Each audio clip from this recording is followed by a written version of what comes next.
मूकं करोति वाचलं पंगुं लंघयते गिरिं यत्कृपातमहं वन्दे परमानन्दमाधवम्।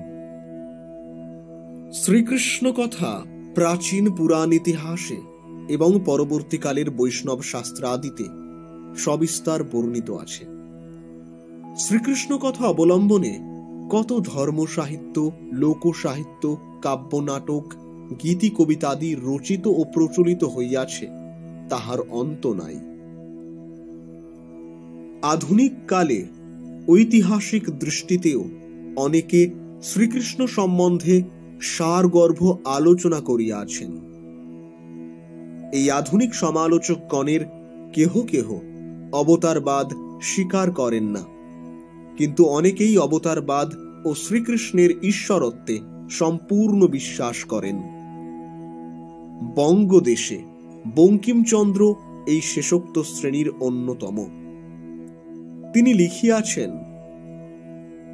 আমি নিজেও কৃষ্ণকে ভগবান বলিয়া দৃঢ় বিশ্বাস করি।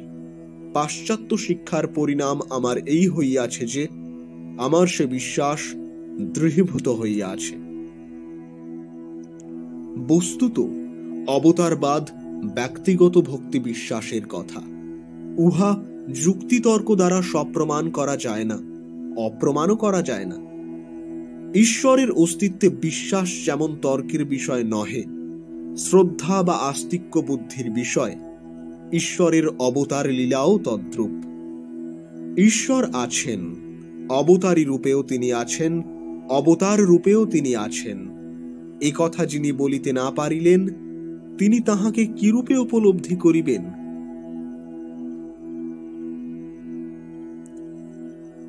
যাহারা ঈশ্বর মানেন কিন্তু ঈশ্বরের অবতার মানেন না, তাহারা এই সকল প্রশ্ন উত্থাপন করেন। যিনি ঈশ্বর তিনি আবার মানুষ হইবেন কিরূপে? যিনি নিরাকার তিনি দেহ ধারণ করিবেন কিরূপে? যিনি জন্মরহিত তিনি জন্মগ্রহণ করিবেন কিরূপে? ইত্যাদি। হিন্দু শাস্ত্র কি এতই অল্পদর্শী যে এই অতি স্থূল কথাগুলিও বুঝিতে অক্ষম? হিন্দু শাস্ত্রও বলেন ঈশ্বর নিরাকার। কেবল নিরাকার নহেন, তিনি নির্গুণ, নির্বিশেষ, নিরুপাধি, যাহা অধ্যাত্ম তত্ত্বের শেষ কথা।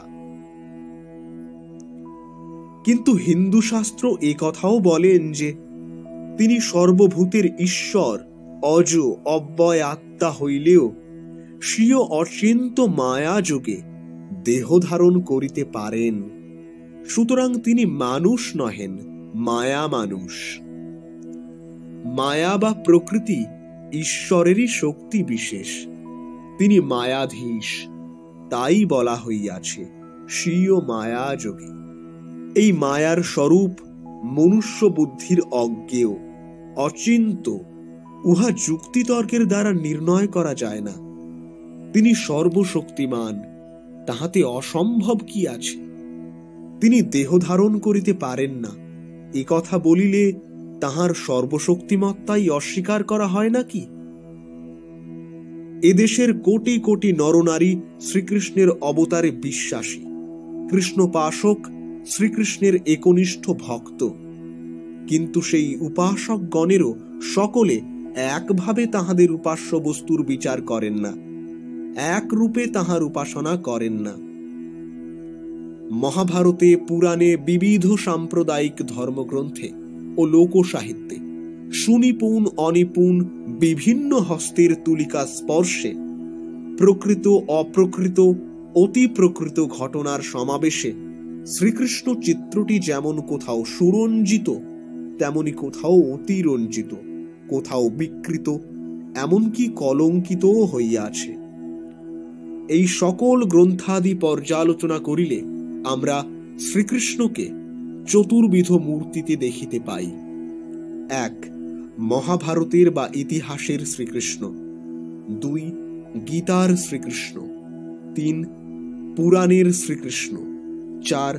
বৈষ্ণবাগমের শ্রীকৃষ্ণ।